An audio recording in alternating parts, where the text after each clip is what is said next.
Welcome to the Accounting Technology Lab, sponsored by CPA Practice Advisor, with your hosts, Randy Johnston and Brian Tankersley.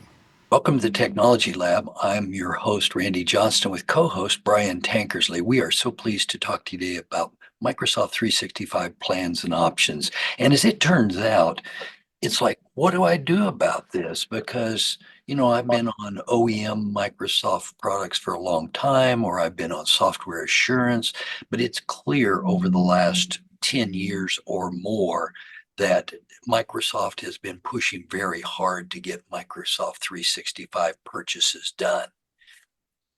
So, Brian, what do you want our listeners to know about that?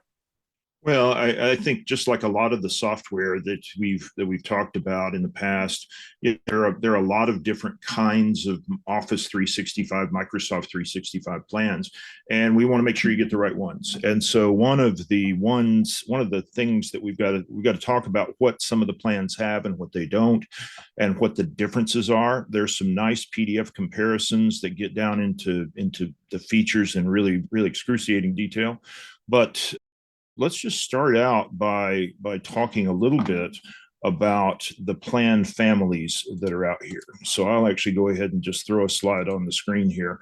There are really three plans, three families of plans here. There's the enterprise plans, the business plans, and the personal plans. And so one of the things to understand is that there is a maximum number of users on the business plans. Last time I checked, it was either 200 or 300. So if you're going to have more than that, you have to go to enterprise plans. The business plans are kind of simplified versus enterprise. The enterprise plans will literally let you adjust pretty much every setting you can imagine. The business plans are a little more simplified to make it easier for folks to administer them. And then the personal plans are an exceptional value, but the licenses include a provision that says you can't use them for business or nonprofit activities. So, Randy, you want to start us out by talking a little bit about the home plans? Yeah, Brian, and you were spot on with that restriction. Again, the personal and family plans would be such a wonderful value if you could use them for not-for-profit voluntary type of activities. So many of you work with your communities or you work with religious organizations, and that just isn't, well, as granddaughter in New York City says, Grandpa, that'd not be the plan, right? But it's a wonderful value at $100 a year for up to 6 people, and the sharing and all the capabilities are there. But if you're in business or if you do any volunteer work, no, you got to move on. So let's move on to the business plans then. And this is fairly straightforward on the business plans, because if you are in public practice, which we suspect many of you listening are, we routinely, in fact, I would say I only recommend Microsoft 365 Business Premium at $22 per user per month. That's the current pricing as of the day we're recording this podcast. Now, why would Randy make us spend 22 instead of the $12.50 for the standard? And the answer is you need some of the advanced features to comply with the IRS's 4557 written information security plan, including the DLP options. Further, the security capabilities inside Business Premium are far more advanced. The enhanced cyber threat protection is really worth the money as I'd see it. And also some of the identity access management that's in there, along with the endpoint protection. Again, it's the security features and it's the DLP features. Now, if you want to ignore what I'd recommend in this area, just recognize that you'll not be in compliance if you are in public practice. Now, if you're an industry business, sure, you can go out and do business standard or business basic, and you'll probably be fine on that.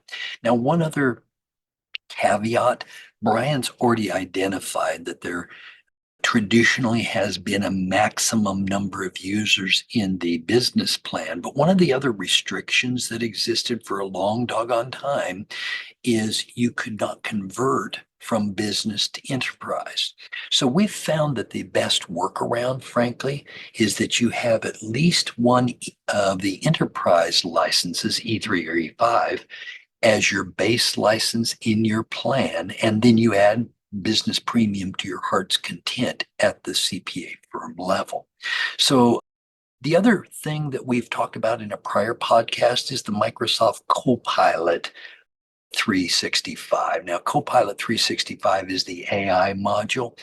In the business premium world, the AI module add-on is less money. It's only $20 compared to what it is in the enterprise at $30. So Brian, you let me go for a long rant there, but what other things do our listeners need to know about the business options? I guess I didn't name them all. Business Basic, Business Standard, Business Premium, and Apps for Business. That means you only get the applications, none of the collaborative capability at 6, 12, 50, 22, and 8 and a quarter. Yeah. So the thing I would say to you here is that in general, they really do, because I've actually had stuff on the business plans as opposed to the enterprise plans. And I can tell you that the administrative experience is quite different. There are certain settings that if you're a technically sophisticated user that you need to want to adjust on, say, your Exchange server for email, or your, on your SharePoint server for or on Teams. There are certain settings that you just can't get to from a business perspective in the business plans directly. So I just mentioned that to you in here. Now, I've been using Copilot for Microsoft 365. Now I'm on an enterprise plan, but I've been using that for about a month now, and it's helpful, but it has its limitations. And so I think it's, I think for right now, having not worked out all the privacy issues, which is actually a podcast topic we're probably going to record in the near future, I think there's a need to be cautious with respect to the add-on of the Copilot feature and other things like that. Doesn't mean you shouldn't be experimenting with it, but I wouldn't deploy it to everybody. I would have only certain users use it and have them kind of help you figure out what the path forward is with that. Yeah, and Brian, one other key call out in this, it is hard to believe that Microsoft ships different versions of Excel. Now, why would you do that? I don't know. It's so you make more dollars, I suppose. But with this 300 user limitation on Business Premium, a lot of you would just say, oh, I'll never get to 300 users. That'll suit me just fine. But what may not suit you just fine is the different features of Excel in the Apps for Business version versus the Business Premium version versus the Enterprise version versus the Home version. And you may know the current number, just like we know that there's a 300 user max on these business accounts right now. But you may know the number of different Excel versions. The last I knew on that, Brian, was 7. And I didn't think about prepping that before our podcast today. But can you imagine 7 bloody different versions of Excel trying to navigate? Is that the right number? And that sounds right. And I will say that that's one of the big challenges I think that you have, that we have teaching Excel classes, but that we also have related to Microsoft 365 is that you also, the more you pay or the higher end plan you have, the more you pay, the more control you get on when you get those updates. So if you're on the home plans, you get the updates when Microsoft says you do. And so, when they push them out, you get them. Congratulations, you're a lucky winner. And if it doesn't work, you're still a lucky winner. And so with the Business Premium, you have a different update cycle. And then there's a little more delayed one for the enterprise plans. But as we're thinking about this, though, some of the key features like the Excel data model may not be present in the low end versions, and some of the tools like Power Query may be much more limited in how you can use them in the home versions. So I just want you to be aware that it's not, Randy, you're absolutely right. It's not fungible between the different plans. Excel is not just Excel. There are differences that you need to pay attention to. And Brian, you know, because I think you might have even written the session last year for our K2 business, that we taught a session called The Best Kept Secrets of Microsoft 365. And what we normally think about when we're talking about Microsoft Office is the core applications: Word, Excel, PowerPoint, Outlook, Exchange, SharePoint. Exchange. Yeah, Yeah. those key things. And there's dozens of other features: the bookings, the shifts, the lists, the approvals, the forms, the Office Lens, which we recommend to everybody to use with their clients, the Office scripts, and on and on and on. And so these other services I normally just refer to as the collaborative cloud services. And when you're in Microsoft 365, you get all these collaborative cloud services. And it's also became clear to us in about 2016, and it finally started to work in about 2019 or 2021, somewhere in that range. In other words, clear in 2016, finally started working right in 2021, that Microsoft Teams is the primary communication strategy, overlaying SharePoint, overlaying the OneDrive synchronization for this company. And it's been very profitable for them. And we can talk about Microsoft profitability and Azure penetration and all that. But today's session is about Microsoft 365. So, any other comments on the business class products before we go on to enterprise, Brian? Not really. I will just mention that a few years ago, Microsoft used to call what we now call Microsoft 365 Office 365. And so as we get into the enterprise plans, which is our next stop, one of the things to know is that there are Office 365 plans and Microsoft 365 plans. And we have frontline plans for people that don't have a traditional computer that's assigned to them, like servers at a restaurant, things like that. And then we have government not-for-profit plans as well. So what I want you to see here is that these plans will be more expensive. These plans will include more, and these plans will give you more control generally over when you get updates and do things. And that's really important for my practitioners in here, because it's fine if you get an update to Excel, unless it breaks something that you're relying on. Like maybe you're using the QuickBooks statement writer, or you're using the CCH engagement, or integrations into the Office applications, and suddenly your integrations break as a result of your using this. Again, if you're using the lower end product or having updates that you weren't expecting. So this is something where I choose to be on the Office 365 E3 plans. But again, you've got to make the choice for yourself here.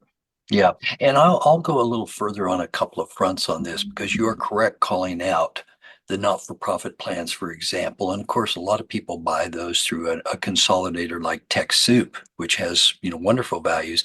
But bottom line here, I do not actually know how many different plans there are to buy Microsoft 365. The last time I took the time to count, there was about 80, and they don't publish anywhere near that many on their website.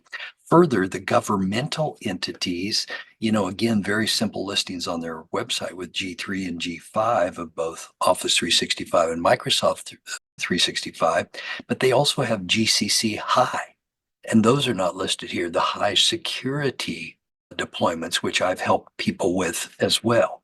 So, in general, I've encouraged most organizations to pick the Microsoft 365, because just like Teams is a primary strategy for Microsoft, it's clear that Microsoft 365 E5 is the primary strategy for them.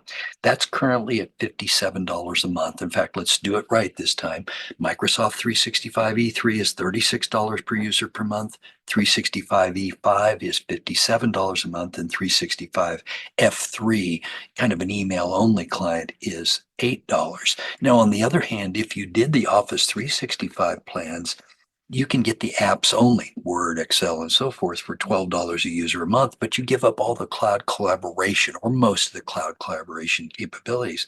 And if you just need email, E1 has crept up to $10 a month. I mean, that's a fairly Yes, it's got other features too, but that's been a big raise in this world. And of course, the E3 plan has been real common in CPA firms at $23. And it does have enough to get you the DLP that you need if you're doing your written information security plan, your 4557 compliance. And of course, E5. And the main thing in E5 plans is the addition of Power BI and voice and some of those types of things. But the reason I tend to favor the Microsoft 365 plans is the upgrades for Windows. We're pretty convinced that Windows 11 is the last time that you'll get a non-free upgrade on the Windows environment. Every indication is that Windows 12 is going to be a subscription service. That's not announced by Microsoft as of this recording. That's Randy's best guess. So I wouldn't put words in Brian's mouth on that either. But the bottom line here is that we can expect Windows to be a software upgrade as a service, not a free upgrade like we experienced in the predecessor versions. So with Microsoft 365, typically what we're getting is we're getting some of the Windows upgrades and some of the other edge security as well. So if you are a member of a big national group, you can actually get E5 subscriptions through your national alliance, and you should check on that. It's very funny how that works, though, because Microsoft has handcuffed a lot of the hosting companies that they can only sell the standard editions. And, Microsoft 365 E5, you can get for about half through your alliances. And so the question is, do I go through my alliance deal and become part of their bulk buy, or do I go with my hosting company and so forth? So, with all due respect to the current host, I always think about Monty Hall. Let's make a deal. And what's behind this curtain, and are you going to get zonked? Because that Yeah. is something I watched in a prior life. And yeah, I don't think there's much zonking with Microsoft, but there is more dollars to Redmond and maybe more dollars than you need, or maybe less. So Brian, what else would you say about these enterprise plans? These are designed to help you with the most complex compliance problems. And that's designed, they will do business associate agreements and all of those kinds of things. I would just generally say that I'd like the enterprise plans because it gives me the control that I want to have over the environment that I'm working in. It does cost a little more per month. But, when you start looking at it and looking at how you're going to use this, you can almost make the cost of this immaterial to the productivity of the person, assuming you're getting the productivity done. Now, there are other things that are included in E5. So there is a tool called Microsoft Stream that is a kind of a private YouTube video tool. There is also two tools called Power Apps and Power Automate that are available in the enterprise plans that are particularly interesting. I'm actually pretty deep into a session right now that I've got to have done early next week on Power Automate. And I will just tell you that the things you can do are absolutely amazing. I actually have a Power Automate tool that I've set up where I have a web form that populates a SharePoint site, which the SharePoint list, which then turns around and is used to run a workflow every 5:15 a.m. every day that will actually send the weather for a particular zip code to somebody's phone at 5:15 Eastern time every day.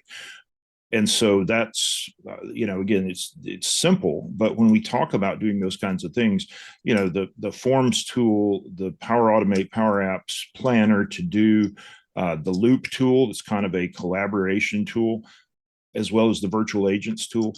Those are all things that are integrated very tightly and have the enterprise grade compliance features in enterprise plans that are not as available in the regular user plans. Okay, so when we go back to business standard, for example, you don't see any of those things. You see how many more icons you have in the enterprise plans versus the business plans.